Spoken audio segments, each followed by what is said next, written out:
வணக்கங்க. இன்னைக்கு இந்த வீடியோவில் முருங்கைக்காய் பொரி குழம்பு எப்படி செய்யறதுன்னு பார்க்க போகிறோம். அதுக்கு தேவையான பொருட்கள் என்னென்னு பார்க்கலாம். 1/4 கப் எண்ணெய், 1/4 கப் நல்லெண்ணெய், 1 ஸ்பூன் கடுகு, முருங்கைக்காய் 4, நறுக்கிய வெங்காயம் 4, நறுக்கிய தக்காளி 3, தனியா 3 ஸ்பூன், சில்லி பவுடர் 4 ஸ்பூன், தேவையான கருவேப்பிலை, தேவையான உப்பு, 1 ஸ்பூன் மஞ்சள் பொடி, ஜீரகப்பொடி 1 ஸ்பூன், முந்திரி 4, பூண்டு சிறுது நறுக்கிய 4, துருவிய தேங்காய் 1 கப், புளி கொஞ்சம் 4 ஸ்பூன், ரீஃபண்ட் ஆயில் எந்த எண்ணெயும் ஊற்றிக்கோங்க. 2 ஸ்பூன் நல்லெண்ணெய். நல்லெண்ணெய் எதுக்குன்னா உடம்புக்கு நல்லது, சூடுங்கெல்லாம் பண்ணுங்க, உடம்புல விட சூடு. எண்ணெய் காஞ்சிச்சு, கடுகு போடலாம். 1 ஸ்பூன் கடுகு பொடிச்சு. இப்போ பூண்டு பொடியை கட் பண்ணி வச்சுட்டு ஒரு 10 பூண்டு வச்ச வெங்காயம் 4.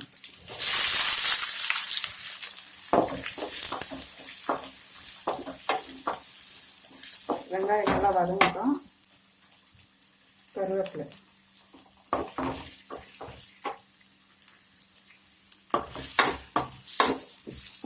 வெங்காயம் நல்லா வதங்கணும். கொஞ்சம் சால்ட்டு போட்டுங்க வெங்காயம் வதங்கிறதுக்கு. பூண்டு வெங்காயம் எல்லாம் இந்த மாதிரி வதங்கி ப்ரௌன் கலரில் வரணும்.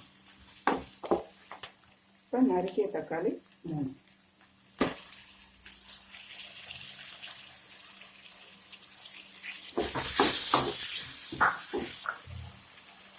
இப்போ முருங்கைக்காய்,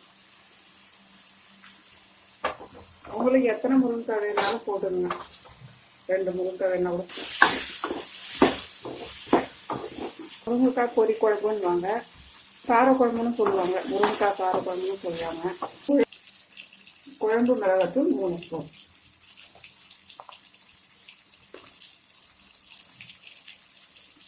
சில்லி பவுடர் 1 ஸ்பூன், தனியா பவுடர் 1 ஸ்பூன்,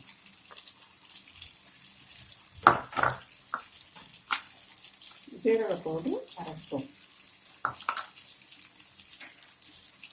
மஞ்சள் தூள் 1 ஸ்பூன்.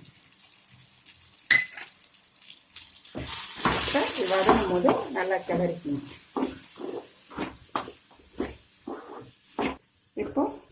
இப்போ புளி தண்ணி கரைச்சி வச்சுக்க போகிறோம். புளி தண்ணி கரைச்சாச்சு. இப்போ பொரி குழம்பு கூட ஆட் பண்ண போகிறோம்.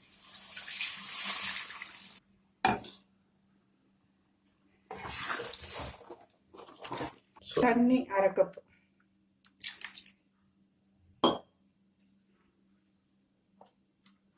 இப்போ ஏற்கனவே நம்ம சால்ட்டு போட்டிருக்கோம். இப்போ கம்மியாக போட்டுக்கோங்க, 1 ஸ்பூன் இருந்தால் போதும்.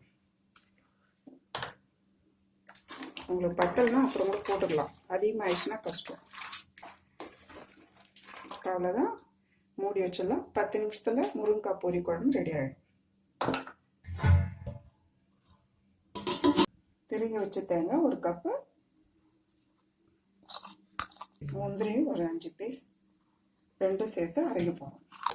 இப்போ தேங்காய் அரைச்சாச்சு, முந்திரி தேங்காய் அரைச்சாச்சு. முருங்கைக்காய் பொரி குழம்பு கொதிச்சிச்சான்னு ஓப்பன் பண்ணி பார்க்கலாம். பாருங்க, அழகாக கொதிச்சிச்சு, நல்லா இருக்கு பாருங்க. பார்ப்போம். இப்போ அரைச்சி வச்ச தேங்காய் முந்திரி ஆட் பண்ணிப்போம்.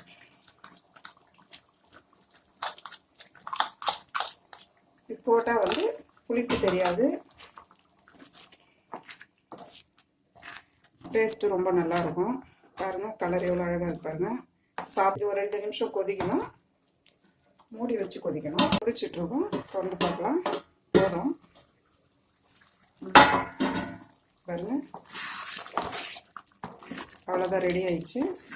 பச்சை கருவேப்பிலை போட்டால் ரொம்ப நல்லது. எண்ணெயில் பொரியத்தோட எல்லாமே பச்சை ஐட்டம் இதெல்லாம் நல்லது. கொத்தமல்லி போடலாம், கொத்தமல்லி இல்லை, அதனால நான் போடல. முருங்கைக்காய் பொரி குழம்பு ரெடி. முருங்கைக்காய் பொரி குழம்பு ரெடிங்க. வீட்டில் செஞ்சு பாருங்கள். இந்த வீடியோ உங்களுக்கு பிடிச்சிருந்தா லைக் பண்ணுங்கள், ஷேர் பண்ணுங்கள். டவுட் ஏதாச்சும் இருந்தால் கமெண்டில் சொல்லுங்கள். தேங்க்யூ.